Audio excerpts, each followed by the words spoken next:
The study of literature is the examination of the various elements of literature. So when we look at the plot structure, character, theme, symbol, studying literature is breaking those various elements down in order to find meaning.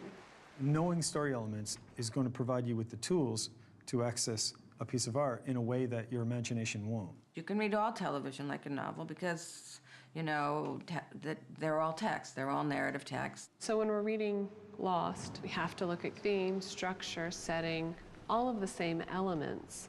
And there's even more to interpret when you're looking at such a long series, such a complex series. When I'm teaching theme, I often write on the board, next to the word theme, essentially, what's the big idea? We want to ask ourselves, okay, what is this story about? What does it mean?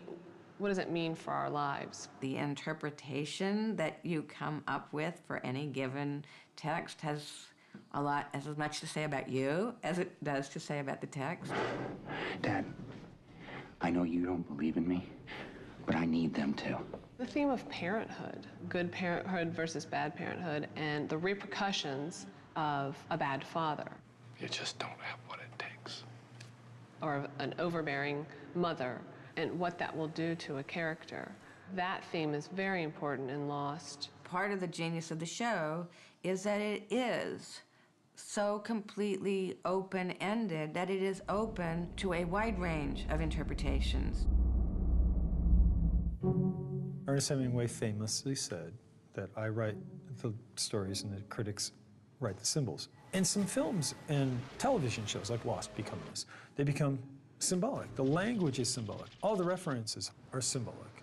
You don't want to trap yourself reading something like that or viewing something like that and looking for logical answers. You have to kind of leave open the possibilities that it's representing something else. We also have particular images, like the eye opening at the beginning. It could symbolize awakening, symbolize enlightenment. And that repeats over and over again, just like any image that becomes a symbol in a story. In a story like Lost, I'm presuming the writers are placing symbols there as important clues. It's gonna start raining in 1 minute. Water is used again and again in Lost. Especially in that first season, we see the water coming down. Usually it's John Locke. You know, he's there, he's being washed away, he's being reborn. Nice view. Now what? Now we go down. In The Substitute, we have two parallel rope ladders coming down the side of a cliff. Also, what's going on in the narrative is two different realities, two different timelines that are parallel to one another. What happens is Sawyer is rescued from one of those rope ladders and pulled onto the other one. So what does that mean for the timelines if we read that as a symbol? Characters are crucial for reading and interpreting a story because they act as the lens for the reader. So it's important to have that character established as a foundation for the rest of the story. You think they care about you or about Son or about any of us? Who do you care about, kid? You have to ask yourself, what is motivating this character? There's no other path to understanding character other than motivation. Once you are involved, once you care about that character, then you want to follow that character into their story. The fuller, more rounded characters, these protagonists and antagonists, and these characters who generate conflict and cause events to happen. These are the characters that are going to make the story more meaningful for us. You shoot, I shoot. With most characters, you have to pretty much go by what they say, and more importantly, I think, what they do. If they say one thing and they do another thing, What do we do with him? We kill him. then we can see a more highly textured character. The way that characters interact with each other You're not alone. Don't pretend to be. is going to give you one path to that character's motivation. From the very beginning, what you want is to see a potential for some sort of romance, a potential for friendship.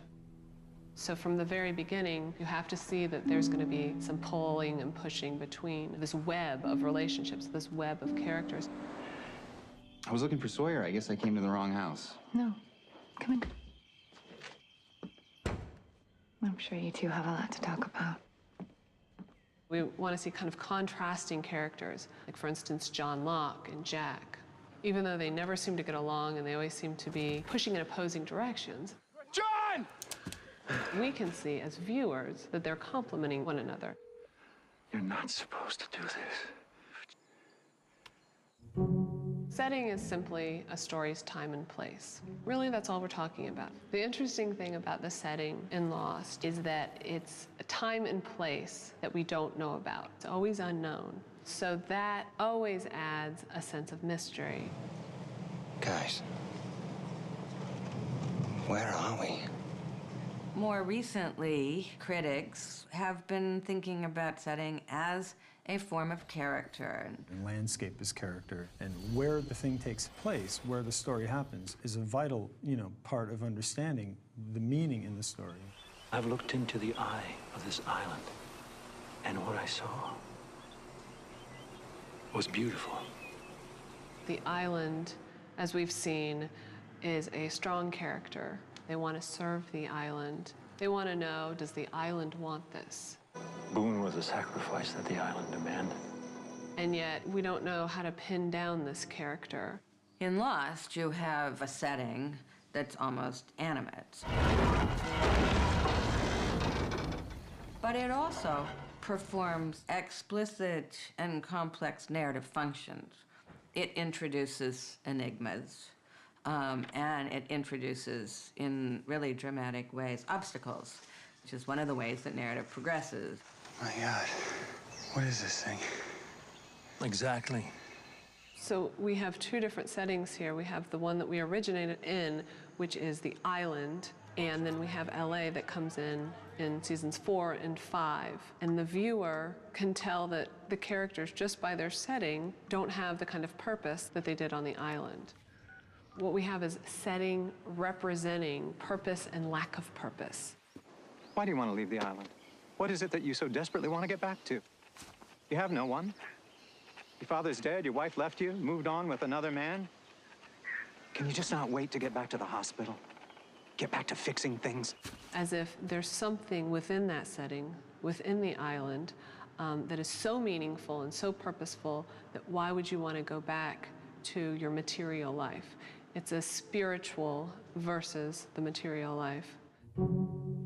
It is true. All the stories have already been told. So what we have to do is figure out new ways of telling them. The structure of a story is usually explained in plot format, where you have the initial conflict, you have rising action, you have climax, you have a resolution. The narrative is essentially a sequence of events that can obviously be rearranged in different ways. Certainly postmodern writers have played around with it so that it's not exactly, that arc that you study in high school English. But this is wrong! I'm not supposed to be here! 20! There's different components to use, like, for instance, time, playing around with time using what they call a prolepsis, which is a flash forward, as opposed to an analepsis, which is a flashback.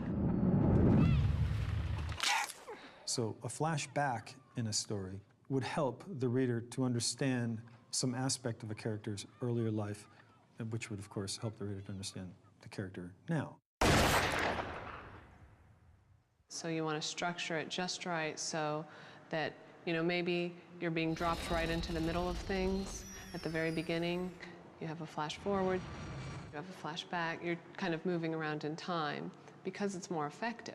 In a story, when you're shifting time and place and when you're not really quite sure of where you are, it creates an air of mystery and an air of tension. And I think that with a story like Oedipus, you're discovering the truth along with him through the process of the story. Once we are invested in that character, we see all these flashbacks, then we want to move forward in the plot. We care even about Ben when we see his flashback. Mom?